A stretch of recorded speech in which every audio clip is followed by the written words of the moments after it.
Nega o'zbek millionerlari Dubayga investitsiya qilishmoqda? Sababi Dubayda mulk solig'i yo'q.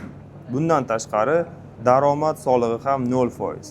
Bu degani, agar siz Dubayda ko'chmas mulkka investitsiya qilsangiz, bir necha yildan so'ng uning narxi ko'tariladi va siz foydasiga sotganingizda hech qanaqa soliq to'lamaysiz. Agar siz uni sotmasdan ijaraga odam qo'yadigan bo'lsangiz ham, har oy keladigan daromaddan umuman soliq to'lamaysiz. Aynan shu jihatiga ko'ra Dubay ko'chmas mulk bozori juda ham jozibali. Bundan tashqari, agar sizda pul bo'lmasa, bunda ham siz ko'chmas mulk sohasi orqali yuqori daromad qilishingiz mumkin. Ya'ni buning uchun siz ushbu sohada broker sifatida ishlashingiz kerak bo'ladi.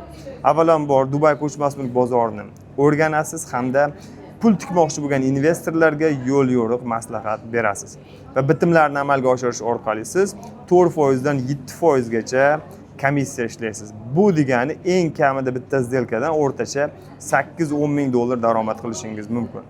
Agar siz ushbu sohani o'rganmoqchi bo'lsangiz, bizga shogird tushmoqchi bo'lsangiz, bosh sahifada link orqali Telegramda bizga murojaat qiling. Bizga shogird tushish shartlari hamda kompaniyamizga ishga kirish shartlari haqida batafsil ma'lumotga ega bo'lasiz.